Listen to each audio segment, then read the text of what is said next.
ज़िला खैबर के वादी तिरा में मुमकिन प्रेशर के पेश नज़र अब तक तकरीबन 5000 ख़ानदान जो है वो नकल मकानी कर चुके हैं और ये लोग जो है तिरा में कायम PDMA की जानिब से कैम्प जो है वहाँ पे इसका रजिस्ट्रेशन का अमल जारी है। ज़िला इंतज़ामिया के मुताबिक 23,000 से ज़ायद जो अफराद है वो इसी कैम्प में रजिस्टर जो है वो हो चुके हैं। तिरा से आरजी नकल मकानी करने वाले लोग जो है वो तिरा से मुत्तसिल और पेशावर से करीब बड़ा तहसील जो है ज़्यादातर वहाँ पे आ जाते हैं या जमरोद में क़याम पज़ीर होते हैं और वहाँ पे तरीक़ाकार ये है मकामी लोगों के मुताबिक कि इन इलाक़ों में या तो मकामी अफराद की जानिब से इनके लिए हुजरे जो है वो खुले गए हैं और वहाँ पे वो मुकीम है या इनके जो रिश्तेदार है वो भी इनके साथ रहते हैं। साथ में चूँकि तिरा में सबसे ज़्यादा सर्दी होती है, वहाँ पे बर्फ़बारी भी होती है, तो तिरा में जो लोग आबाद है उनके नीचे जो बड़ा तहसील है या जमरोद है वहाँ पे भी इनके कुछ मकानात जो है वो मौजूद होते हैं। तो सर्दियों में जब वो नकल मकानी करते हैं तो वो यहाँ पे इन्हीं घरों में आबाद हो जाते हैं जो बड़ा और जमरोद तहसील में होते हैं।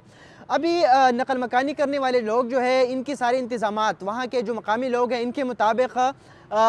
इंतज़ामिया की जानिब से की जा रही है। इनके लिए जो नकल मकानी पे ख़र्चा आता है, इनकी गाड़ियों का बंदोबस्त है, ये सारा जो वहाँ पे खाने पीने का बंदोबस्त है ये वहाँ की ज़िला इंतज़ामिया की जानिब से किया जाता है। कुछ अर्सा पहले तिरा के 24 रुकनी वहाँ के मशरान पे मुश्तमिल एक कमेटी थी, इन्होंने ज़िला इंतज़ामिया के साथ मुज़ाकरात किए थे और इन्हीं कमेटी ने वहाँ पे ऑपरेशन की इजाज़त दी थी। इस कमेटी के जो